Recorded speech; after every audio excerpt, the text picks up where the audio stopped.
पहुंच गए। महाराज बाबा नारद जी जाकर के कैलाश पर्वत पर पहुंच गए और बाबा देवर्षि नारद जी मैया पार्वती से बोले, अरे मैया अकेले बैठी है, भोले बाबा कहाँ चले गए? बाबा देवर्षि माता पार्वती से कहने लगे, आजकल दुनिया में इंसान इतने बेपीर हो गए हैं, आदमी जो अपनी पत्नी को अर्धनारी नहीं मानते हैं। पार्वती कहने लगी, ऐसी बात नहीं है देवर्षि नारद जी, हमारे भोले बाबा हमको बहुत प्यार करते हैं और हमारे सिवा और किसी को नहीं मानते हैं। बाबा देवर्षि नारद जी कहने लगे, ऐसा हो ही नहीं सकता है, तुम्हारे भोले बाबा तुमको नहीं मानते हैं। पार्वती मैया कहने लगी, ऐसा नहीं है देवर्षि नारद जी, हमारे भोले बाबा हमको जितना मानते हैं उतना किसी को नहीं मानते हैं। तो महाराज देवर्षि नारद जी कहने लगे, आज एक प्रमाण हो जाए। कौन सा? एक बात ये बताओ, तुम्हारे भोले बाबा के गले में जो मुंडों की माला पड़ी हुई है वो माला किसकी है? तुमको बताया आज तक? पार्वती मैया कहने लगी, ये वाली बात तो हमको नहीं बताई भोले बाबा ने। देवर्षि नारद जी कहने लगे, तो क्या तुमको खाक मानते हैं भोले बाबा? पार्वती मैया कहने लगी, कोई बात नहीं, आज जब भोले बाबा घर में आएंगे तो मैं उनसे ये बात जरूर पूछूंगी कि तुम्हारे गले में जो मुंडों की माला है वो माला किसकी है। अब भैया बाबा देवर्षि नारद जी तो वहां से चले गए। शाम का समय हुआ, भगवान भोले बाबा आश्रम में आए। पार्वती मैया से भोले बाबा ने पूछा, अरे पार्वती आज बात क्या है, बहुत उदास बैठी हो? हा? रोज मैं जब आता था तो खाना देती थी, पानी देती थी, लेकिन आज ऐसा क्या हुआ, चुपचाप बैठी हो? पार्वती मैया कहने लगी, एक बात भोले बाबा हमें ये बताओ, आप सबसे ज्यादा किसको मानते हैं? भोले बाबा कहने लगे, तुम्हारे सिवा हमारा दुनिया में है ही कौन, मैं तुमको ही मानता हूँ। पार्वती मैया कहने लगी, झूठ, ये बात सच नहीं है, आप हमको नहीं मानते हैं। भोले बाबा कहने लगे, अरे गौरा, मैं तुम्हारे सिवा किसको मानूंगा, हमारा दुनिया में आखिर है ही कौन? पार्वती मैया गुस्सा होकर के दूर चली गई और कहने लगी, भोले बाबा तुमसे बात नहीं करूंगी। भोले बाबा पूछने लगे, गौरा बात क्या है?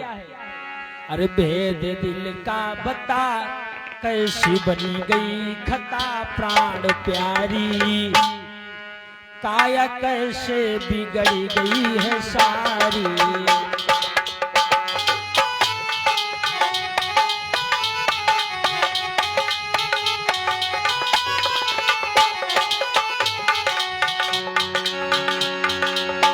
भेद दिल का बता, कैसी बन गई खता प्राण प्यारी, काया कैसे बिगड़ गई है सारी।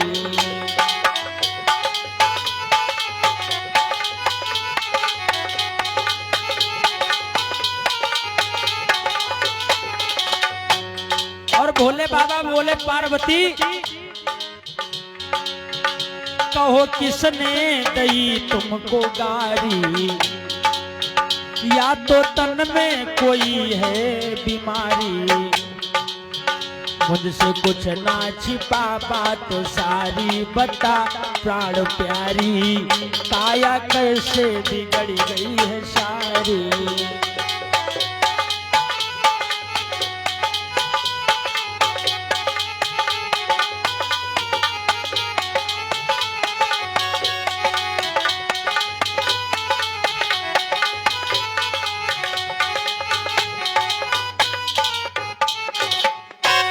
महाराज भोले बाबा ने पूछा, पार्वती बात क्या है, कारण बताओ।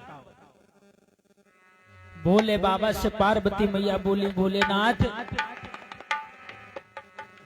एक बात बताओ, जो तुम्हारे गले में मुन्नों की माला है ये किसकी है? भोले बाबा कहने लगे, अरे पार्वती सब कुछ पूछो, लेकिन ये वाली बात मत पूछो।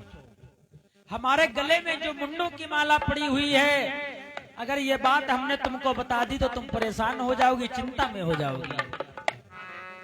पार्वती मैया कहने लगी भोले बाबा अगर आप हमको मानते हैं तो बताओ ना, आपके गले में जो मुंडों की माला पड़ी है वो माला किसकी है?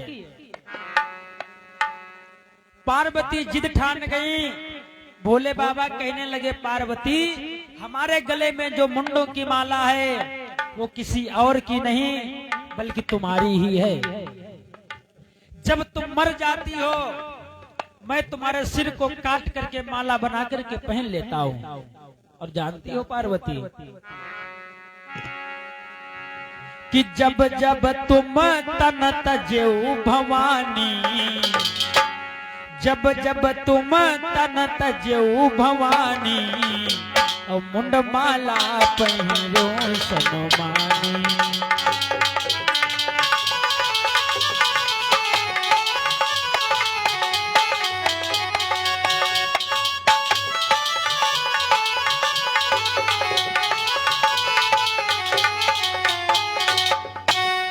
कि जब जब तुम तन तजेऊ भवानी मुंड माला पहिरो सनमानी। जब जब तुम मर जाती हो तुम्हारे सिर को काट करके मैं माला बना करके पहन लेता हूँ। अब तक तुम जानती हो कितनी बार मर चुकी हो कि भय तुम्हारे 54 अवतारा। अब तक तुम 54 बार मर चुकी हो। पार्वती मैया कहने लगी भोले बाबा हम 54 बार मर गए अब आप एको बार नहीं मरे, ऐसी कौन सी बात है? अरे मैं मर जाती हूँ आप क्यों नहीं मरते हैं? भोले बाबा से पार्वती मैया बोली भोले बाबा कि आप अमर हैं मैं मर जाती। अरे आप अमर हैं मैं मर जाती और लेती जन्म दोबारा। अरे जन्म जन्म का साथ है हमारा तुम्हारा, तुम्हारा हमारा।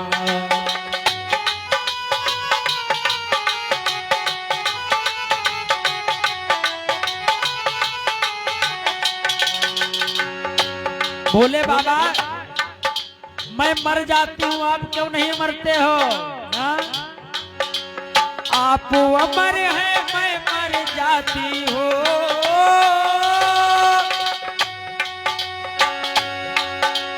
आप अमर हैं मैं मर जाती लेती जन्म दोबारा। जन्म जन्म का साथ है हमारा तुम्हारा, तुम्हारा हमारा।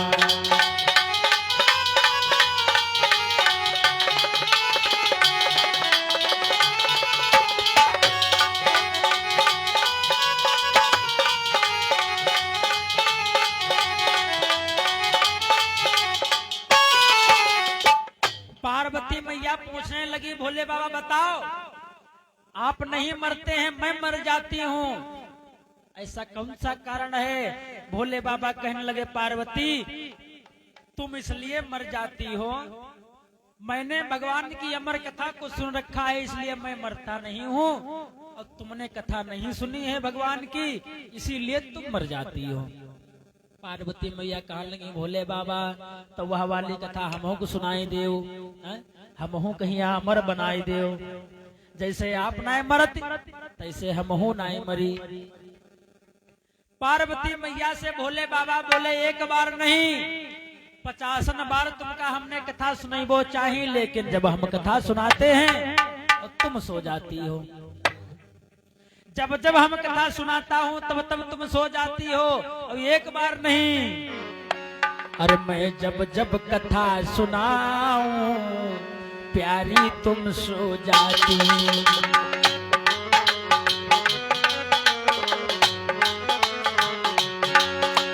तेरी बात सहेली मेरे एक समझ ना आती। और हमने तुमको कथा सुनाई थी अमरनाथ में और तुम कथा सुनते सुनते सो गई। कथा सुनी एक कबूतर ने और बोले अरे अमरनाथ में अमर कबूतर, अरे अमरनाथ में अमर कबूतर मारी रहा हूँ तारा, जन्म जन्म का साथ है हमारा तुम्हारा, तुम्हारा हमारा।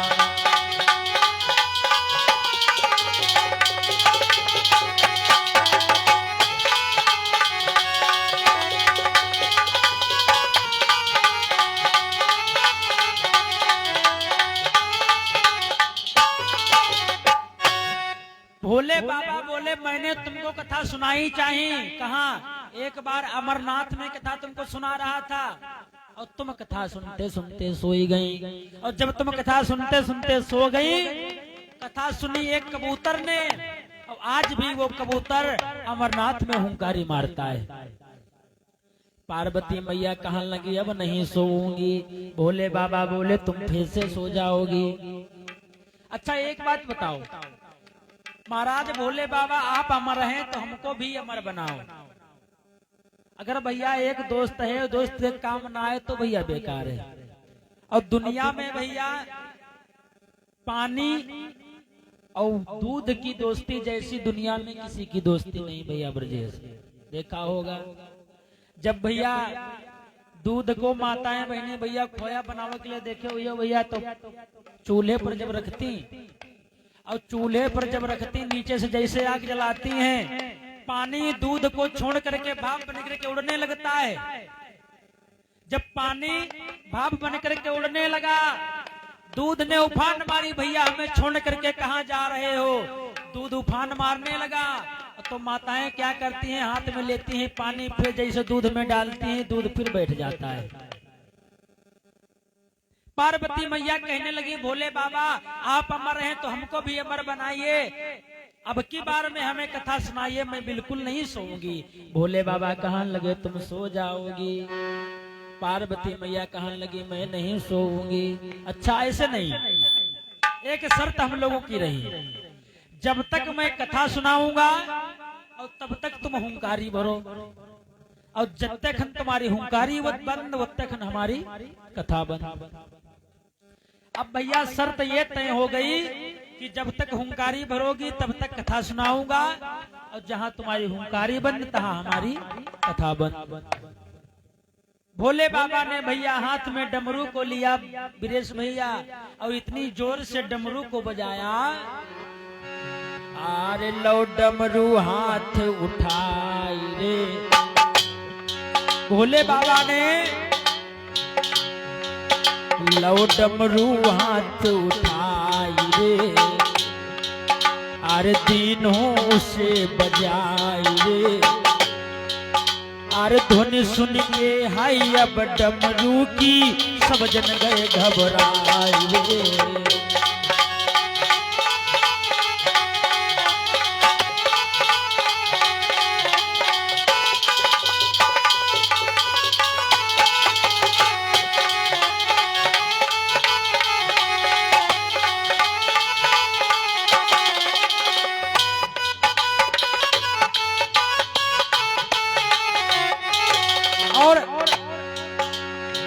डमरू लई हाथ भोला ने तीन उसे बजाई है, अरे धुन डमरू की सुन कर भैया सब जन गए घबराई है।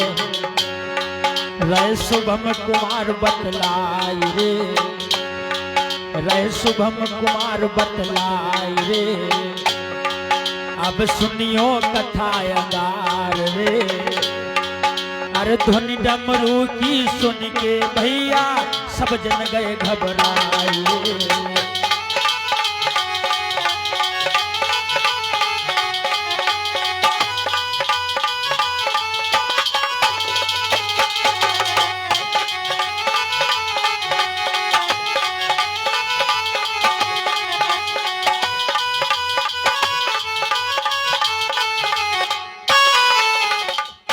मेरे भैया इतनी जोर से डमरू को बजाया भगवान भोले बाबा ने,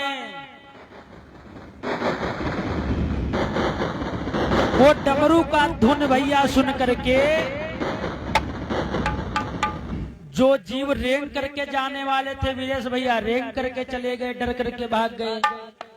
जो उड़ करके जाने वाले थे उड़ करके भाग गए। बरगद के पेड़ के नीचे भगवान शंकर बैठे हुए हैं। उसी बरगद के पेड़ में एक खोह थी और खोह में तोता तोती रहा करते थे। महाराज तोता के अंडे रखे हुए हैं उसी खोह में। भगवान शंकर की डमरू की धुन को सुनकर के तोता तो वहां से उड़ जाता है, तोता तोती, लेकिन उसके छोटे छोटे बच्चे उसी खोह में रखे हैं। मैया पार्वती को भगवान शंकर उसी बरगद के पेड़ के नीचे बैठ करके भगवान की कथा सुनाने लगे।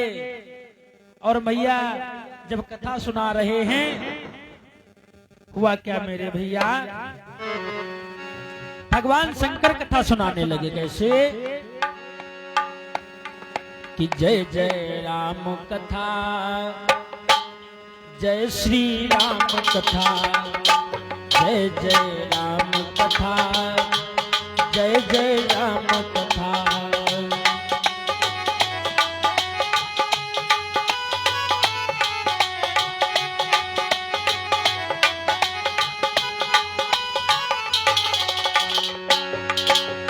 इसे श्रवण कर मिट जाती है, इसे श्रवण कर मिट जाती है जन्म जन्म की व्यथा हो। जय जय राम कथा, जय श्री राम कथा, जय जय राम कथा, जय श्री राम कथा।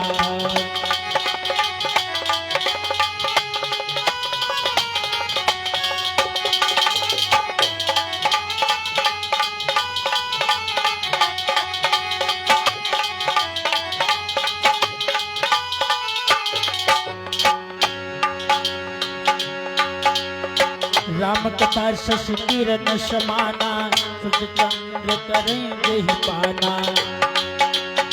मंगल भवन मंगल हारी, रघुवंश दशरथ अजर बिहारी। इसे श्रवण कर मिट जाती है, इसे श्रवण कर मिट जाती है जन्म जन्म की व्यथा। जय जय राम कथा, जय श्री राम कथा, जय जय राम कथा, जय श्री राम कथा, जय जय राम कथा, जय श्री राम। भगवान भोले बाबा कथा सुनाने लगे। पार्वती मैया हुंकारी भरने लगी। कथा सुनाते रहे, लेकिन भैया पार्वती मैया को नींद आने लगी। जब पार्वती मैया फिर सोने लगी, तोते का जो बच्चा बैठा है उस बरगद की खोह में, उसको कथा में बहुत आनंद आ रहा है। जब पार्वती मैया सोने लगी तो तोते के बच्चे ने विचार किया, अगर पार्वती मैया सो गई तो हमें कथा सुनने को नहीं मिलेगी, क्योंकि शर्त है जब तक हुंकारी भरोगी तब तक कथा सुनाऊंगा। तोते का बच्चा विचार करने लगा, अगर पार्वती सो गई तो हमें कथा सुनने को नहीं मिलेगी। और जैसे पार्वती मैया की आंखें लगी वीरेश भैया, जैसे पार्वती मैया की आंखें लगी तो वो तोते का बच्चा हुंकारी भरने लगा। भगवान शंकर कथा सुना रहे हैं, तोते का बच्चा हुंकारी भर रहा है। अंत में जब भगवान भोले बाबा ने कथा बंद की और पार्वती से कहने लगे, पार्वती अब तुम अमर हो गई हो, जैसे मैं नहीं मरता हूं उसी प्रकार तुम भी नहीं मरोगी। पार्वती मैया भैया खर्राटा लगाई रही। भोले बाबा ने जगाया, पार्वती अगर तुम सो रही हो तो हुंकारी कौन भर रहा था? हा? पार्वती मैया कहने लगी, भोले बाबा कथा हुई गई का हम तो सुनिए नहीं पाए, हम तो सो ही गए। भोले बाबा बोले, अगर तुम सो गई तो हुंकारी कौन आखिर भर रहा था? भगवान शंकर को इतना क्रोध आया, भगवान शंकर कहने लगे, जिसने भी ये कथा सुनी है उसको मैं मार दूंगा। देखिए भैया, कभी कभी देवताओं की बुद्धि नहीं काम करती है। भगवान शंकर ने कहा था, जो इस कथा को सुनेगा वो अमर हो जाएगा। और अब वही भगवान शंकर कह रहे हैं कि जिसने भी इस कथा को सुना है उसको मैं मार दूंगा। भगवान शंकर ने हाथ में त्रिशूल को उठाया, चारों तरफ देखा, तोते का बच्चा विचार करने लगा, हमें लगता है भैया हमें भोले बाबा मार डालेंगे। तोते का बच्चा वहां से एकदम से उड़ पड़ा, उड़ता हुआ जा रहा है। आकाश में वो तोते का बच्चा उड़ता जा रहा है। भोले बाबा ने अपने धनुष त्रिशूल को छोड़ दिया, आगे आगे तोते का बच्चा, पीछे पीछे त्रिशूल। महाराज चारों दिशाओं में भ्रमण किया उस तोते के बच्चे ने, लेकिन उस त्रिशूल ने पीछा नहीं छोड़ा। और जब पीछा नहीं छोड़ा मेरे भैया, अंत में तोते के बच्चे को बाबा देवर्षि नारद जी मिल गए और कहने लगे, कहो हे शुक, किस लिए परेशान हो? तोते का बच्चा कहने लगा, देवर्षि नारद जी, हमारे प्राणों की आप ही रक्षा कर सकते हैं। हमारे पीछे भगवान शंकर का त्रिशूल लगा हुआ है, अब वो हमको मार देगा। बाबा नारद जी कहने लगे, हे तोते के बच्चे, अगर भगवान शंकर का त्रिशूल तेरा पीछा कर रहा है तो तुझे छुपने के लिए मैं एक जगह बता सकता हूँ। कहाँ? सीधे नीमसार की तरफ चले जाओ, और नीमसार में नीम के इतने घड़े घड़े पेड़ खड़े हुए हैं, चाहे जिस खोह में घुस जाना तुमको भोले बाबा का त्रिशूल नहीं ढूंढ पाएगा। तोते का बच्चा भैया वहां से भगा, अपने नीमसार में जाकर के पहुंचा। चक्र तीर्थ के दक्षिण दिशा में महाराज भगवान व्यास जी का आश्रम बना हुआ है। उसी आश्रम के पास में जाकर के वो तोते का बच्चा पहुंच जाता है। जैसे ही इधर क्या हुआ भैया, व्यास भगवान की जो पत्नी है वेदिका, वो मासिक धर्म से निवृत्त होकर के खड़ी खड़ी अपने बालों को सुखा रही है। और उसी समय व्यासमती को एक हिचकी जैसी आई, और जब भैया हिचकी जैसी आई तो उनका मुंह खुल गया। ऐसे जब भैया मुंह खुला, और उसी समय तोते का बच्चा वहां आ गया। तोते के बच्चे ने जैसे मुंह खुला हुआ देखा तो तोते का बच्चा विचार करने लगा, हमें यही से बढ़िया खो कहूं नहीं मिलेगी। तोते का बच्चा वेदिका के मुंह में होते हुए उनके पेट में चला गया। और जब भैया पेट में चला गया, व्यासमती ने अपना मुंह बंद कर लिया। तोते का बच्चा भैया पेट के अंदर ही रह गया। इधर भगवान शंकर का त्रिशूल भैया आता है। जब तोते का बच्चा नहीं मिला, त्रिशूल लौट जाता है। भगवान शंकर को बहुत क्रोध आया। भगवान शंकर स्वयं ढूंढने के लिए चल पड़े। चारों दिशाओं में ढूंढा, लेकिन वो तोते का बच्चा नहीं मिला। व्यास जी से कहने लगे, अरे व्यास, हमारा चोर तेरे आश्रम में आया है। व्यास जी कहने लगे, हे भोले बाबा, अगर आपका चोर हमारे आश्रम में आया है तो आप ढूंढ लीजिए। भगवान शंकर ने आश्रम में चारों तरफ देखा, लेकिन वो तोते का बच्चा नहीं मिला। जब तोते का बच्चा नहीं मिला तो भगवान शंकर ने ध्यान धर करके देखा। अरे तब देखो शंकर धरी ध्याना,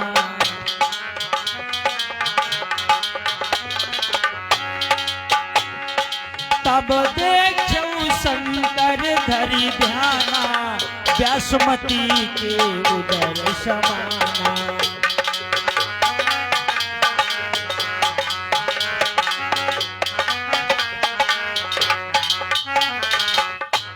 कि तब देखो शंकर धरि ध्याना, और व्यासमती के उदर समाना। भगवान शंकर ने ध्यान धर करके देखा, उदर माने पेट। तब देखो शंकर धरि ध्याना, व्यासमती के उदर समाना। वो तोते का बच्चा व्यासमती के पेट के अंदर बैठा है। भगवान शंकर कहने लगे, व्यास, हमारा चोर तेरी पत्नी के पेट के अंदर है। व्यास महाराज कहने लगे, भोले बाबा, तो क्या हमारी पत्नी का पेट चीर करके आपने चोर को निकालेंगे, मैं तो विधुर हो जाऊंगा। भगवान शंकर कहने लगे कोई बात नहीं व्यास, मैंने तुमको वरदान दिया था कि तुम्हारे घर में एक पुत्र का जन्म होगा। जाओ व्यास जी, यही तोते का जो बच्चा है तुम्हारा पुत्र बनकर के पैदा होगा। मेरे भैया भगवान शंकर वहां से अंतर्ध्यान हुए। धीरे धीरे भैया समय बीता। देखिए बच्चे का जन्म ज्यादा ज्यादा भैया 9 महीना मैया हो जाए, लेकिन वो तोते का बच्चा व्यासमती के पेट के अंदर करीब 16 साल तक रहा। और ये हमारे परम आदरणीय भैया शंकर भगवान जी, शंकर भैया जी की तरफ से सादा 200 मुद्राओं का दान हो रहा है।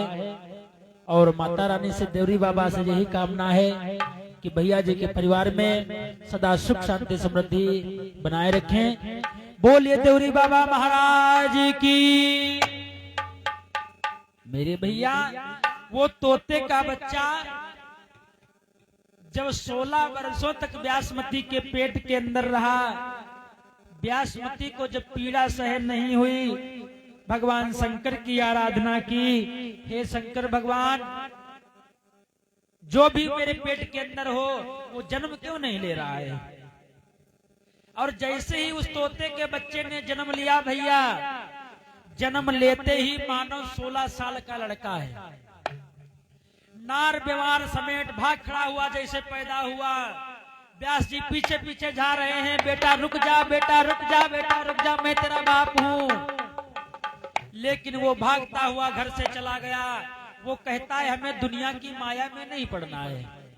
क्यों? ये माया बहुत बुरी है। और महाराज इस माया ने किसी को नहीं छोड़ा। वो कहता है कि हमें इस दुनिया की माया में नहीं पड़ना है। महाराज गोस्वामी तुलसीदास जी ने भी रामचरितमानस में बताया है क्या कि गिरती भूमि बाधा पर पानी, कि गिरती भूमि बाधा पर पानी, और जिम जी वही माया लपटानी।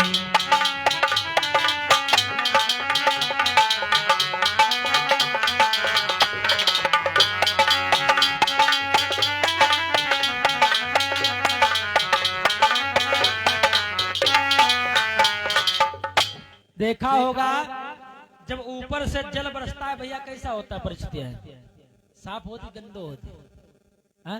जब ऊपर से जल गिरता है तो बिल्कुल साफ होता है, लेकिन जैसे ही वो जल जमीन पर गिरता है तो चारों तरफ से सब कूड़ा करकट सब उसे घेर लेते हैं और वो पानी गंदा हो जाता है। उसी प्रकार से वो तोते का बच्चा जो पैदा हुआ कहने लगा अगर मैं इस दुनिया में रहा तो हमें माया नहीं छोड़ेगी। और ये माया भैया, इस माया ने किसी को नहीं छोड़ा। बताया है कवियों ने क्या, अरे ये माया तेरी बहुत कठिन है राम, ये माया तेरी बहुत कठिन है राम।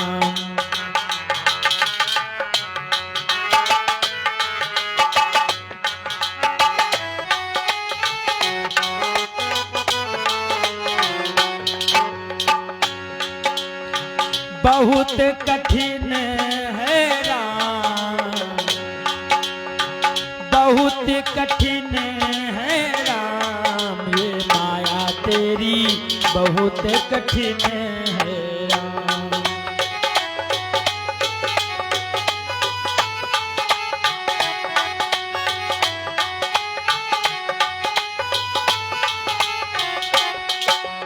और कैसी है भगवान की माया। हमारा आपका शरीर भैया कैसा है वीरेश भैया, अरे रक्त मांस हड्डी के ढेर पे मढ़ा हुआ है चाम।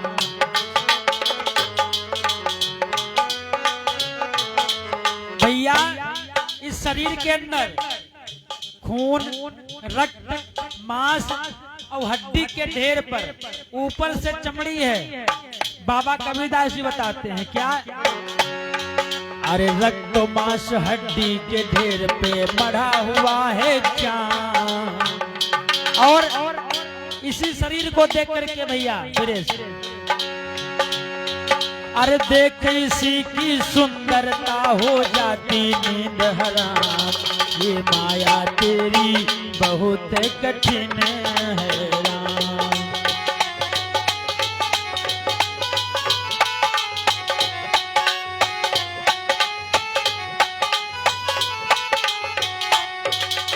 और भैया हम लोग देखते हैं कि एक न एक दिन सबको जाना है, लेकिन वीरेश भैया अरे मृत्यु देखता है औरों की रोज सवेरे शाम।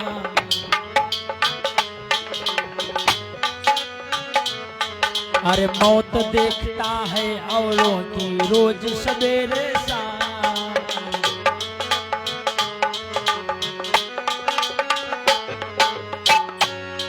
अरे महल बनाता ऐसे जैसे हरदम यहाँ मुकाम। ये माया तेरी बहुत कठिन है राम।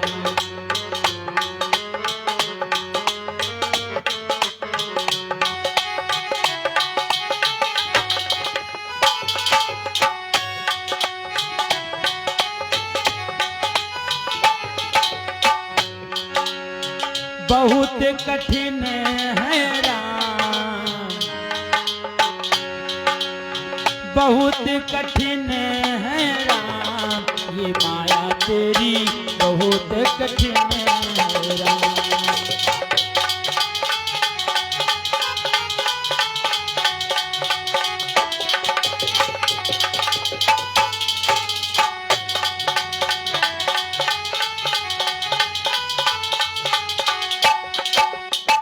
महाराज भगवान की माया बहुत कठिन है। माया कहती है भैया इस दुनिया में हमसे बड़ा रंगबाज कोई नहीं है, है? शिवा भैया माया कहती है कि हमसे बड़ा रंगबाज इस दुनिया में कोई नहीं है। और माया के पति कौन है भैया? भगवान विष्णु। माया कहती है भैया अरे हमयल बेली, माया कह रही है क्या? अरे हमयल बेली हमरे साहेब ही चिकनिया। हमयल बेली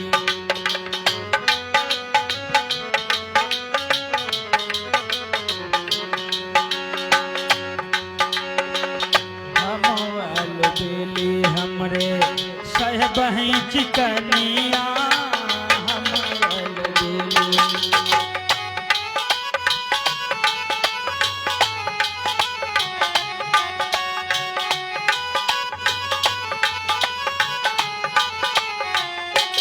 और माया कहती है क्या? अरे एक शेर की पायल मोरी, 9 शेर की करधनिया।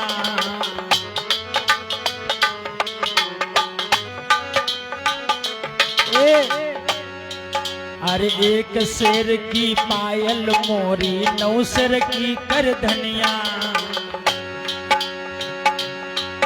अरे सवा मनी की बनी नथुनिया, देखे सारी दुनिया। हमयल बेली हमरे साहेब ही चिकनिया। हमयल बेली हमरे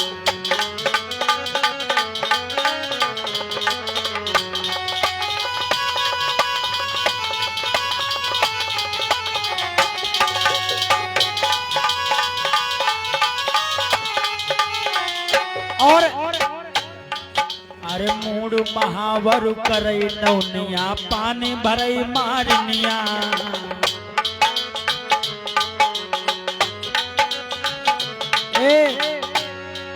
अरे मूड महावर करई नौनिया, पानी भरई मारनिया।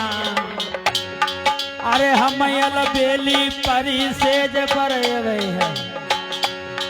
अरे हम अलबेली पड़ी सेज पर राजा डोलावई दुनिया, हम अलबेली हमरे साहेब ही चिकनिया, हम अलबेली।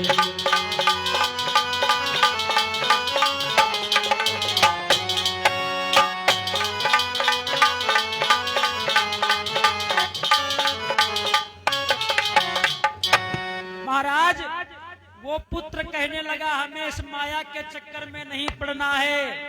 भाग खड़ा हुआ घर से। व्यास जी पीछे पीछे जा रहे हैं, बेटा रुक जा, बेटा रुक जा, मैं तेरा बाप हूँ। वो लड़का कहने लगा कौन किसका बाप? जाकर के समुद्र के पास में वो लड़का बैठा। व्यास जी पीछे पीछे गए और कहने लगे बेटा मैं तेरा बाप हूँ और आज से तेरा नाम, पहले वो सुख, सुख माने होता है तोता, पहले वो तोते का बच्चा था इसलिए उसका नाम रखा गया है सुखदेव। सुख माने तोता और देवता का स्वरूप है इसलिए उस बच्चे का नाम रखा गया सुखदेव महाराज। व्यास जी ने जो श्रीमद् भागवत कथा को लिखा था, उस श्रीमद् भागवत कथा को अपने बेटा को सुनाई तो सुखदेव महाराज ने कंठस्थ याद कर लिया और कंठस्थ याद करने के बाद में भैया दुनिया में घूम रहे हैं और सबका भैया उद्धार कर रहे हैं।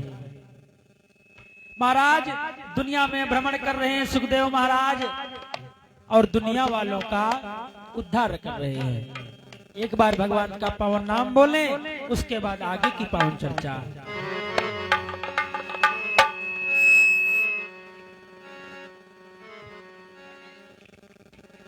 सभी लोग बोले कि तुम्हें अपना कहूंगी ओ मोहना, तेरे दिल में रहूंगी ओ मोहना।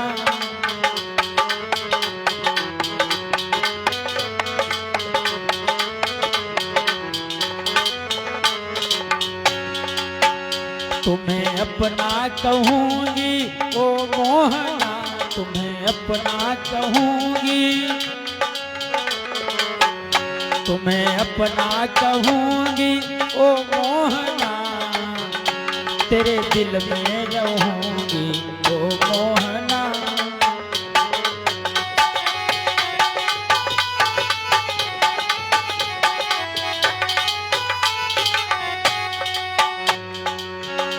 तुम दीपक बनो मैं बाती बनूं, तुम दीपक बनो,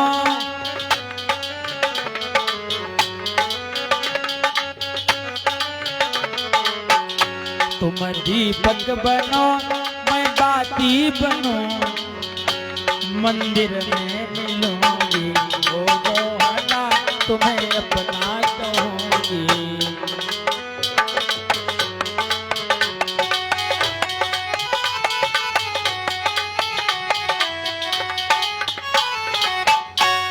मेरे भैया श्री सुखदेव जी महाराज कंठस्थ याद करके श्रीमद् भागवत कथा को अब दुनिया में घूम रहे हैं भैया, सबका उद्धार कर रहे हैं। उसके बाद महाराज देखिए परीक्षित जी का जन्म किस प्रकार से हुआ, ये कथा आप लोग श्रवण करें। मेरे भैया सुखदेव महाराज का जन्म तो हो चुका, परीक्षित के जन्म की कथा आप लोग सुने। महाराज देखिए रोग की जड़ होती है खांसी और लड़ाई की जड़ होती है हंसी।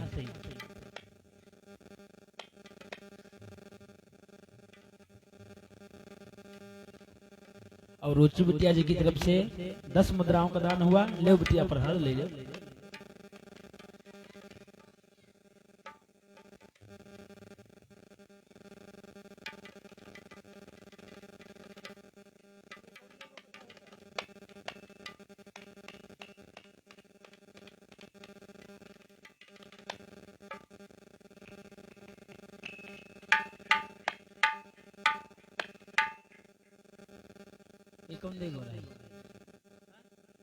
हाँ ईशानु जी की तरफ से 50।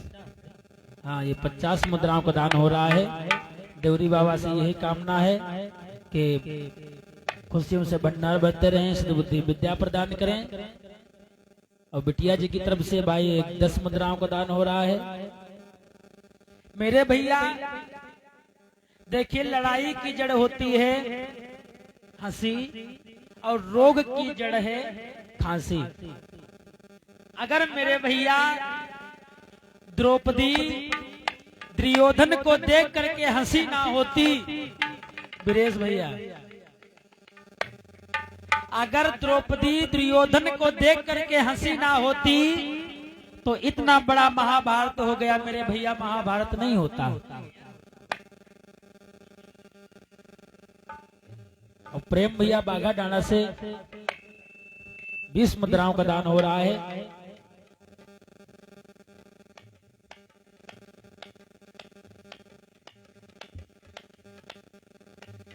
और ये हमारे परम आदरणीय भैया राजकुमार कोरिहाना से सादर 100 मुद्राओं का दान हो रहा है।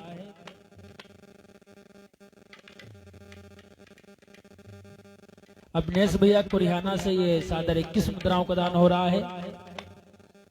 तुमने लिया है? अच्छा, चल ले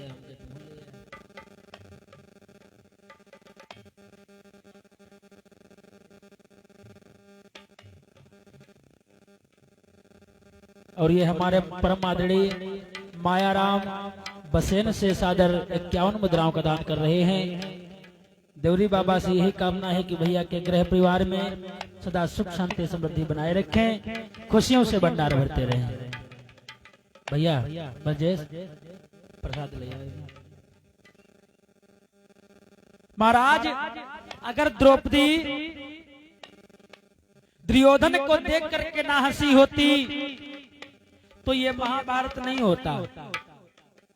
महाभारत सब हो चुका है, सारे योद्धा मारे जा चुके हैं, केवल दुर्योधन बाकी रह गया है। महाराज, दुर्योधन की सेना में केवल दुर्योधन बचा है। और इधर क्या होता है, पांडव लोग जब किसी योद्धा को मारते थे तो रोज अपनी माता कुंती के पास में जाया करते थे। आज 5 पांडव जाकर के पहुंचे माता कुंती के पास में और माता कुंती से कहने लगे, माता कुंती आरती का थाल लेकर के आई।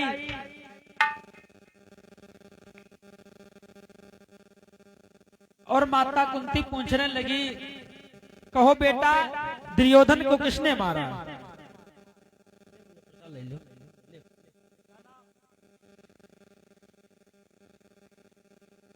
हाँ, वंशु भैया जी की तरफ से ये सादर 11 मुद्राओं का दान हो रहा है। माता रानी से यही कामना है कि भैया को सद्बुद्धि विद्या प्रदान करें, देवरी बाबा सदा खुशियों से भंडार भरते रहें।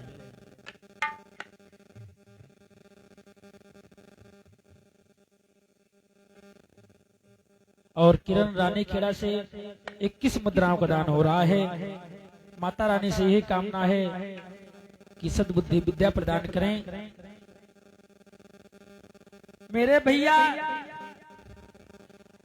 आज क्या होता है, दुर्योधन भाग करके अपनी पत्नी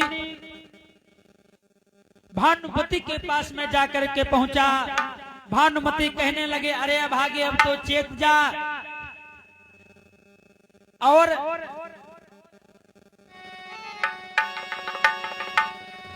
महाराज, दुर्योधन की मैया है जो गंधारी, दुर्योधन विचार करने लगा, अब तो मैं मारा ही जाऊंगा। अपनी मैया के पास में जाकर के दुर्योधन पहुंचा। मैया कहने लगी, मेरे लाल, गांधारी रोने लगी और दुर्योधन से कहती है, अरे दुर्योधन, अभी भी तू बच सकता है। कैसे? जब से मैंने तेरे पिताजी से शादी की और मुझको मालूम हुआ कि तेरे पिता अंधे हैं, उसी दिन से मैंने अपनी आंखों में ये पट्टी बांध ली, काली वाली पट्टी। मैंने उस पट्टी को नहीं खोला है। जा स्नान करके तालाब से आ मेरे पास में, उसके बाद में मैं पट्टी आंखों से हटाऊंगी और नग्न अवस्था में मेरे पास में आना। जैसे मैं तुझको देखूंगी तेरा सारा शरीर वज्रकड़ा हो जाएगा, तुझे पांडव नहीं मार पाएंगे। दुर्योधन क्या करता है भैया, स्नान करने के बाद में नग्न अवस्था में अपनी माता के पास में आ रहा है। कन्हैया बीच में पहुंच गए। दुर्योधन कहां जा रहा है? दुर्योधन कहने लगा अपनी मैया के पास में जा रहा हूं। भगवान कन्हैया कहने लगे, अरे दुर्योधन बूढ़ा हो गया है तू, और नंगा नंगा अपनी माता के पास में जा रहा, तुझे शर्म नहीं आ रही है? दुर्योधन कहने लगा, ये मेरी माता ने कहा है कि मेरे पास नग्न अवस्था में आना। भगवान कन्हैया कहने लगे, चला चल, अच्छा तू नंगा नंगा चला जा, लेकिन अपने गुप्त अंगों को तो ढक ले पहले। दुर्योधन क्या करता है, केला के पत्तों को तोड़ करके ले आता है और अपने गुप्त अंगों पर लगा लेता है। जांघों पर भैया केला को बांध लिया और जाकर के अपनी मैया गांधारी के पास में जैसे ही पहुंचा, गांधारी मैया ने जैसे ही आंखों से पट्टी को हटाया, दुर्योधन का सारा शरीर तो वज्र का हो गया, लेकिन जांघों के नीचे का जो भाग है महाराज वो वज्र का नहीं हो सका। गांधारी मैया कहने लगी, अरे दुर्योधन ये तूने क्या किया? मैंने तुझसे कहा था कि नंगा नंगा होकर के आना, लेकिन तू ये पत्ते क्यों लपाट करके आ गया? अब तुझे कोई नहीं बचा पाएगा। ऐसा कर, तू लक्ष्मी जी के पास में जाकर के शरण ले ले। दुर्योधन क्या करता है भैया, तालाब में जाकर के घुसा कैसे? उल्टा पैरों से, उल्टा पैरों से घुस गया तालाब के अंदर, और यही मालूम पड़ता है कि कोई तालाब से बाहर निकला है। दुर्योधन जाकर के छुप करके बैठ गया। इधर पांचों पांडव दुर्योधन का पता लगा रहे हैं, दुर्योधन कहीं दिख नहीं रहा है। भगवान कन्हैया से कहते हैं, केशव दुर्योधन कहाँ चला गया? चारों तरफ ढूंढा लेकिन दुर्योधन नहीं मिल रहा है। भगवान कन्हैया से विनती कर रहे हैं सभी, क्या? अरे जहां ले चलोगे वहीं मैं चलूंगा,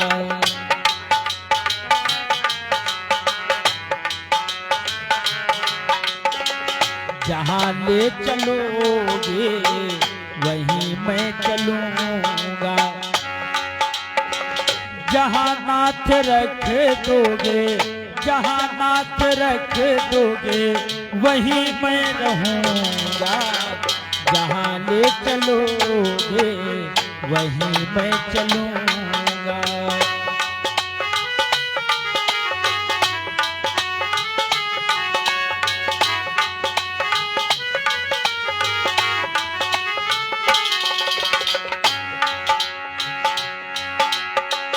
ना कोई शिकायत ना कोई अर्जी, कर लो करा लो नाथ तुम्हारी जो मर्जी,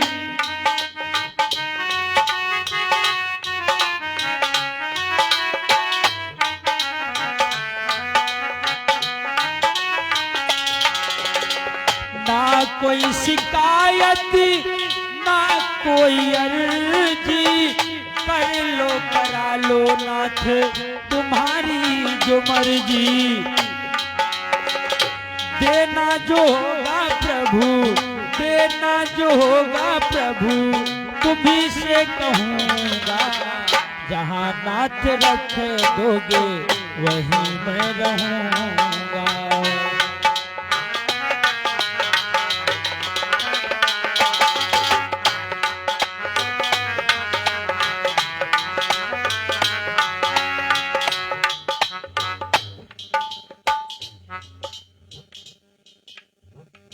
और आयुष भैया जी की तरफ से सादर ये 51 मुद्राओं का दान हो रहा है। राम जी हरे हो मेरे, राम जी हरे, राखे रहियो मोरी खबरिया मोरे राम जी हरे, राखे रहियो मोरी खबरिया मोरे राम जी हरे।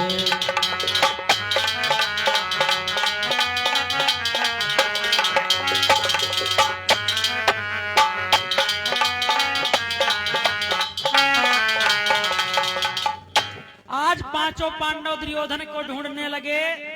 एक धीमर के द्वारा पता चला कि दुर्योधन उल्टा पैरों से ताल के अंदर गया है। ताल के किनारे जाकर के सभी पांडव लोग पहुंच गए। आवाज लगाई, दुर्योधन जल से बाहर निकला। जैसे दुर्योधन ने सुना बाहर निकलना चाहता है, लेकिन लक्ष्मी जी ने रोक लिया। क्यों मरना चाहता है?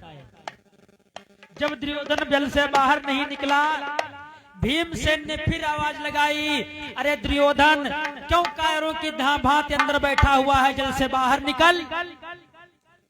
दुर्योधन फिर से भैया बाहर निकलना चाहता है, लेकिन लक्ष्मी पैरों पर गिर गई। दुर्योधन बाहर मत जा, मारा जाएगा। जब दुर्योधन नहीं निकला, भीमसेन ने तीसरी बार ललकार लगाई, अरे दुर्योधन सारा कुर्मा मर गया और तू अपने प्राण बचा करके तालाब के अंदर बैठा है। कि मैं ताल ठोकता जाता हूँ तो दुम दबकाता जाता है, तू दुम दुबकाता जाता है। और करकशा नारियों की नाई मुझको चेतक दिखलाता है।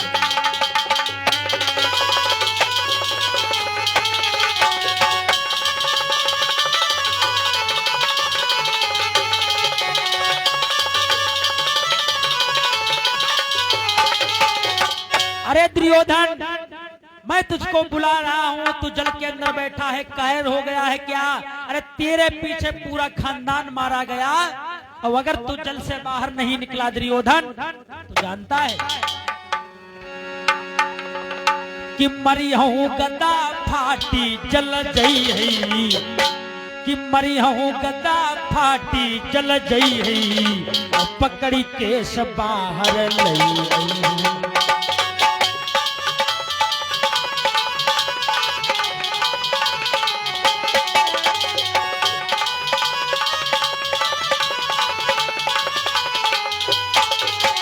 अरे दुर्योधन अगर तू जल से बाहर नहीं निकला तो गदा मार करके तेरे केस पकड़ करके जल से बाहर निकाल करके ले आऊंगा। अब की बार में भैया दुर्योधन ने क्या किया? लक्ष्मी पैरों को पकड़ने लगी, लक्ष्मी को फेंक दिया दूर। दुर्योधन ने जल से बाहर आ गया। जब जल से बाहर आया, भगवान कृष्ण कहने लगे, दुर्योधन अब भी मान जा, मैं तुझसे केवल एक बात कहता हूं कि पांडवों को सिर्फ एक गांव दे दे। दुर्योधन कहने लगा, हे कृष्ण मैं पांडवों के सुई के नोक की भर भी नहीं जगा दूंगा। मेरे भैया तो भगवान कन्हैया कहने लगे, अच्छा कोई बात नहीं, तो आज इसका परिणाम हो ही जाए, तेरा और भीमसेन का युद्ध होगा, मल्ल युद्ध। दुर्योधन कहने लगा, देख कन्हैया तेरी यहाँ कुटिलता नहीं चलेगी, मैं राजा हूँ और राजा का युद्ध होगा। युधिष्ठिर जी है राजा, युधिष्ठिर जी के साथ में मैं मल्ल युद्ध करूंगा। जानता है ब्याह बैर और प्रीत बराबर वालों के साथ में करनी चाहिए। ब्याह बैर और प्रीत बराबर वालों के ही साथ में करनी चाहिए। कैसे भैया?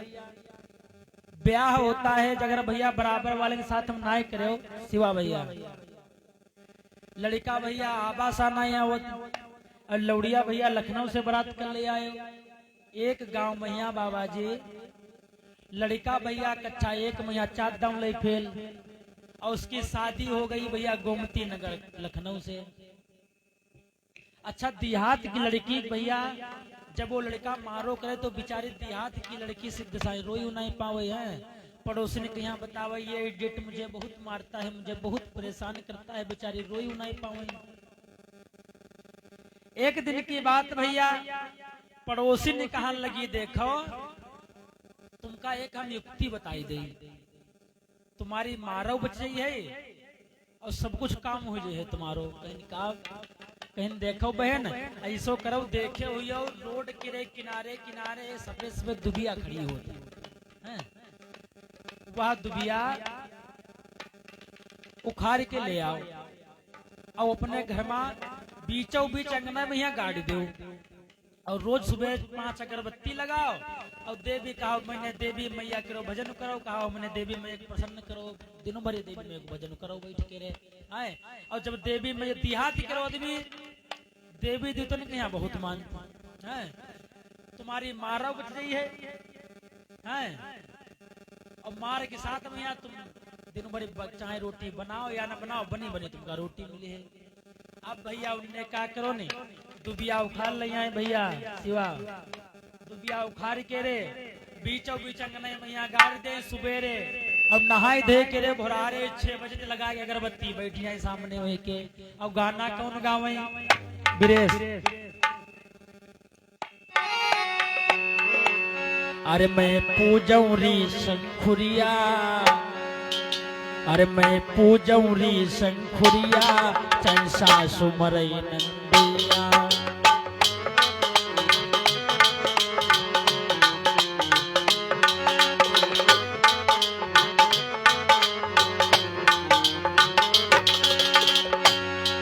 मैं पूजौरी शंखुरिया, चंसा सुमरई नंदिया।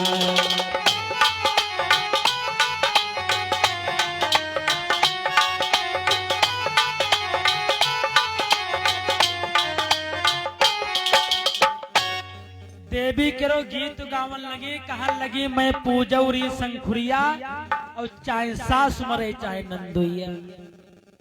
अच्छा चाहे जितो बैल आदमी हो भैया करन है, वो का अपने रिश्ता तो मालूम ही होती, विचार करन लगो इनकी सास हमारे यहाँ, उनकी घरवाली की इनकी सास हमारी अम्मा बहन और इनकी नंद हमारी जिज्जी और हमारी अकेली जिज्जी है, या कह रही चाहे सास मरे चाहे नंदुइया। और अंशु जी की तरफ से सादर 20 मुद्राओं का दान हो रहा है। अब भैया वो बेचारो बहुत परेशान, भैया 4 रोटी खाए खाए पानी पेर रहा है, रोटी खीबो भैया उसने छाड़ी दई, बहुत परेशान होने लगा। भैया खेत जोतर रहा एक दिन, पड़ोसी जाय के रे पहुंचो, कहन लगो का बात भैया, बहुत दुबरात जाए रे शंकर भैया, अब की का बात हो गया, रोमन लागे, कहन लगे का बताए भैया, जब से वह घर में नहीं आए वह सवेरे तो भैया ना रोटी बनावत ना कुछ, और बैठ के सवेरे देवी महारानी की पूजन लागत और गाना गावत, कहे चाहे छास मरे चाहे नंदुइया, बताओ हमारी अकेली जिज्जी हमारी बूढ़ी अम्मा हुई गई और यह सबका मारे डांट। कहन लगे देखो भैया तुमका एक हम युक्ति बताई दे, अगर वही पूजती हैं देवी तो तुम पूजो देवा का, कहीं ऐसो करो, देखे हुई चौमास के महीना मैया घूरे न अपना कुकुर मुत्ता खूब जामत है, और पहले वाली माताएं बहने ना वो नाक पर लगा रहती रहे, वो कुकुर मुत्ता की तरह का हो रहा है कहीं जाओ घूरे पत्ते कुकुर मुत्ता उखाड़ लाओ, और वही पूज रही देवी तो तुम पूजो देवा। अब भैया उन्होंने ने क्या करो ने लैया कुकुर मुत्ता घूरे पत्ते उखाड़ लाए भैया बिरेश, बीच आंगन में यहाँ गाड़ी के रे और वही लगौती रहे अगरबत्ती, अब वही भैया सु लगाओ भूसा वाओ सरुआ भूसा गंदी गंदी महाकावई घर इतनी निकाल लगी के जो क्या कर रहे हैं तुम, कहने लगे तुम क्या कर रहे हो, कहीं हम देवी पूज रहे हैं, कहीं हम देवा पूज रहे हैं, कहने लगे रुको पूजा बंद। किसान कहने लगे हम तो पहले समझे शंकर भैया पूजा बंद हो जाए कहने लगे चलो पूजा बंद भैया। अच्छा जब उनकी पूजा बंद हो गई भैया फिर शांति हो गई, लेकिन पड़ोसी ने किया यह बात नेकी नहीं लगी। पड़ोसी ने कहने लगे के जिज्जी पूजा बंद कर दी तुमने, कहने लगे का बताए जिज्जी, हम देवी पूजन लगे तब वो जरूर देवा पूजत, अब वो का कहा थे, मैं पूजो शंख कपारू और चाहे साढ़ मरे चाहे साढ़ू।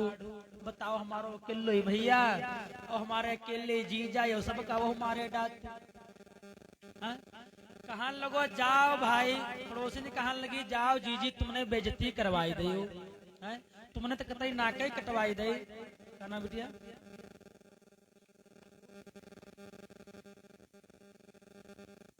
और रूबी बिटिया जी की तरफ से सादर 10 मुद्राओं का दान हो रहा है।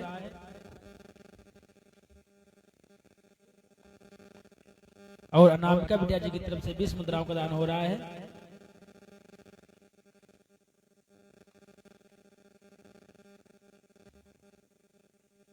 महाराज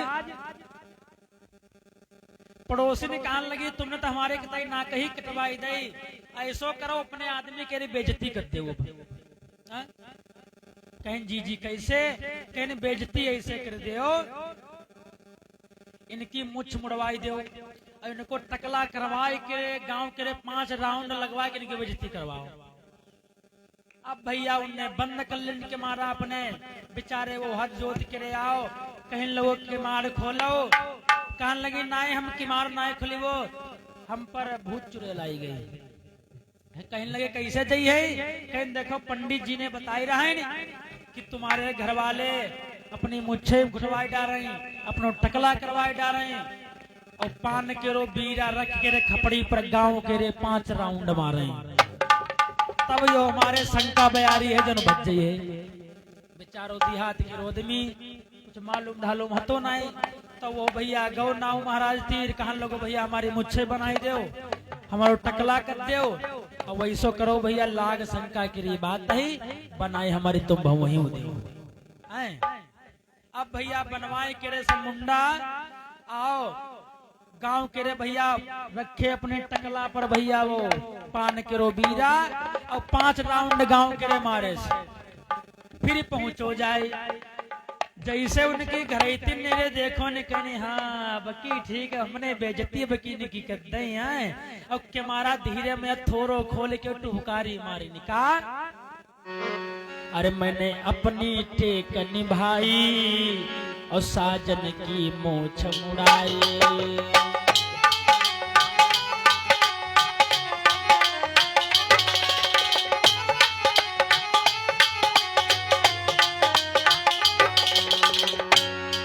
मैंने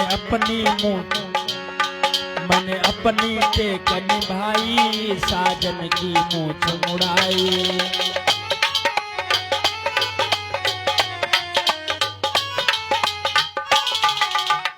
कहन में तो अपनी टेक निभाई साजन की मोछ मुड़ाई। वह समझ गो कहनी अच्छा यही को मतलब तुमने हमारी बेइज्जती करी हो, कोई बात ना है, घर के अंदर ना घुसो। वो भैया चालाक आदमी गांव के देहात करो आदमी भैया भाट ठाड़ो वो पीछे कहिया, और पड़ोस मैया एक खेत मैया भैया 2-3 खेत के बाद मैया उनकी ससुराल रहा है। पड़ोस गांव मैया जाए के अपनी ससुराल मैया पहुंचो भैया, तो सासु अम्मा अपने रे देखो नहीं पहले कहनी दमाद आई गए सब मुच्छे मुच्छे बनवाए टकला बनवाए। सासु अम्मा आए कहन लगी और दमाद बताओ और सब हाल चाल ठीक है, तो उनने अपने टकला घाई इशारा करो ने कहनी अम्मा हमारो हाल चाल सब यही है। जब हाल चाल वीरेश भैया ना ही बताओ ने तो उनकी सराह जाए, कहन लगी और जीजन बताओ और जीजा सब बढ़िया है, और सब ठीक हो, तो उनने कहीं हमारो हाल चालू सब यही मैया है टकला घाई सारा करें। उन्हों को ना हाल बताओ छोटा कुन्नी वाले की सारी आई गई कहनी जीजा हैप्पी न्यू ईयर ठीक है का हाल, कहने हमारो हाल चालू सब यही मैया है। जब नाई हाल चाल बताना उनकी सास माँ बहुत परेशान कहने लगी यो कुछ बताई नाई रो है, हमें लागत ऐसो तो नाई हमारी रमकल्ला चली गई। अब सास माँ देखो बिल्कुल शुरू हुए पर भैया कहने लगी यो बताई नाई रो यो बतावत नाई ऐसो तो नाई हमारी रमकल्ला चली गई रे। रोवन लागे, कहनी अम्मा रोवो ना, रमकल्ला तुम्हारी ठीक है, लेकिन उन पर शंका प्यार ही गई है। कैसे जाइए भैया? कहीं देखो अम्मा ऐसो करो, तुम अपने बार घुटवाओ पहले, अपनी सास पर कहीं अपने बार घुटवाए के रे हमारे संग मैया चलो। उनकी सास कहने लगी भैया ओ बिरेश तनु चले जाओ, एक दले नगर कहीं कोई नवो पकड़ ले आओ। भैया गए, एक नाई महाराज लेवा के ले आए। सासु अम्मा कहने लगी देखो भैया जल्दी बल्दी में हमारे बार बनाई दो, हमारी बिटिया बहुत परेशान। अब भैया सासु मुख जब टकला बनी गो, अब बड़ी वाली सराहज कहने लगी देखो यह रमकल्ला कहिए जब हम बीमार बेरा तो हमारी खाली अम्मा ने बार बनवा रहे हैं, तो कहा सुने कि मारे बनवाई है मुंडरी बार। तो भैया बड़े की सराहज मेरे बार बनवाई डारे। छुटक की सारी कहने लगी देखो यह रमकल्ला जी कहिए हमारी कि जब हम बीमार बेरान तो हमारी अम्मा ने रे बड़की भोजन खाली बार बनवा रहे हैं, तो बनवाई बार हम डरी वो आंजर पांजर वाली आई गई। कहने लगी यह रमकल्ला कहिए संग संग जिंदगी भरी खेली रहा नो, जब हम बीमार भें तो हमारी अम्मा ने हमारे भोजन केवल बार बनवाए रहे हैं। अब भैया गांव के करीब 50 मेहरों ने बार बनवाए अपने अपने टकला बनवाए के रे। अब वो भैया आगे आगे जाए टकला हलावत, पीछे पीछे मालूम है भैया ट्रेन के डिब्बा जाए रहो। जाए के रे गेट पर पहुंची और ने फेर के मारा खोलने वह वाली टोकारी बोले मैं तो अपनी टेकनी भाई साजन की मूछ मुड़ाई। जैसे इतनी बात कही नी वो कहन लगो अपनी मूछ मुड़ाई साजन की मूछ मुड़ाई हो कह रही हो, तुम के मारा तो खोलो पहले। अरे जरा घर से निकल लुगाई, घर से तो बाहर निकलो पहले। अरे जरा घर से निकल लुगाई मुड़ियन की पलटनी आई।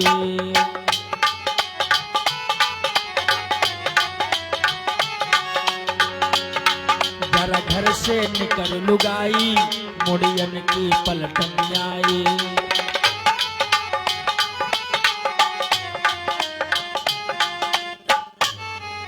कहने लगा जरा घर से निकल लुगाई मुड़, जैसे ही भैया के मारा उनने खोलो नहीं, उनने नहीं पहचान पाने कि हमारी अम्मा खड़ी है। भैया उनने नहीं पहचान पाने हमारी अम्मा खड़ी। जैसे अम्मा ने रे बिटिया कहीं देखो ने कहने लगी हाय बिटिया रमकल्ला और तुम ठीक हो? कहने लगी अम्मा हमका कहाँ कुछ हो रहा है। तो कहने का मतलब ये है कि भैया ब्याह बैर और प्रीत बराबर वालों जैसे लड़का अगर भैया हाई स्कूल है, इंटर लड़का है तो लड़की हाई स्कूल जरूर हो चाहिए।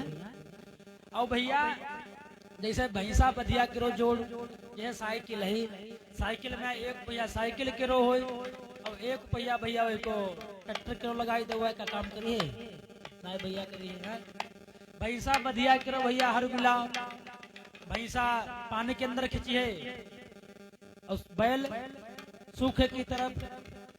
दुर्योधन कहने लगा देखो मैं बराबर वाले के साथ में युद्ध करूंगा। कन्हैया कहने लगे अगर दुर्योधन के साथ युधिष्ठिर जी के साथ में अगर कहीं लड़ गया तो दुर्योधन युधिष्ठिर को मार देंगे। भगवान कन्हैया कहने लगे देखो मैंने भीम को राजा बनाया है। दुर्योधन कहने लगा ऐसा नहीं हो सकता है, मैं मान जाऊंगा अगर युधिष्ठिर महाराज भीम को प्रणाम कर लें तो मैं मान जाऊंगा। अब तो भैया और आफत वाली बात, अगर भीम को युधिष्ठिर जी प्रणाम करें तो भीम जी जल करके भस्म हो जाएंगे। मेरे भैया हुआ क्या